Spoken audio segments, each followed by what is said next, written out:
So ayan mga ka-viewers, share ko sa inyo, kagabi blackout dito sa amin. So ayun, yung na-blackout mga ka-viewers, biglang bumalik yung kuryente dito sa amin at hindi ko inasahan na ito.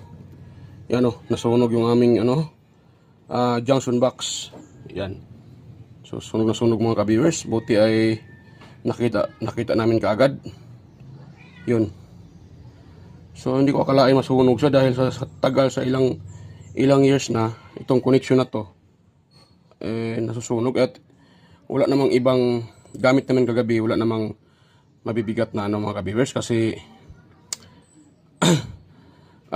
itong connection na to dito banda yun doon yan nakakuha diyan sa gilid na yan may junction box din yan sa yung dun banda yan nakatap yan doon tapos papunta dito. Ang load lang naman dito kagabi nung ginamit namin ay blower lang, yung blower sa buhok na 3000 watts.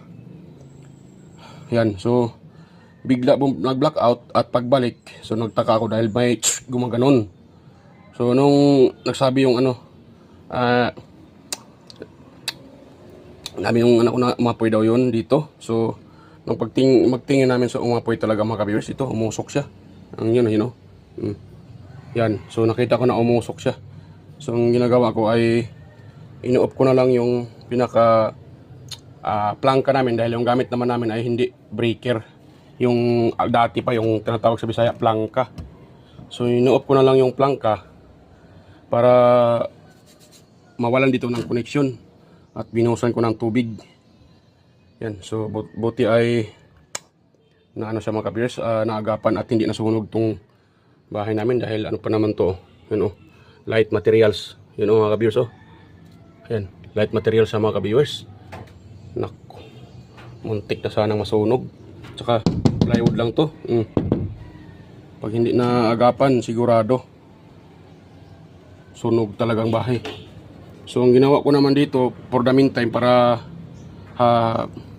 mawalan to ng supply, pinutol ko na lang din tuluyan dyan ayan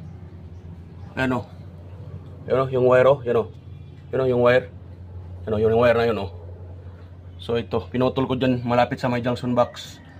So ito na yung kanyang connection ito. So galing dyan putol naman yun, so wala nang connection dito. Yan, ito kasing ilaw na to ito kasing junction box na to papunta yan dyan mga kaberso, doon sa ang sinasupplyan nito. Meron din dyan tawag dyan, meron ding isang outlet. Yan, outlet yan mga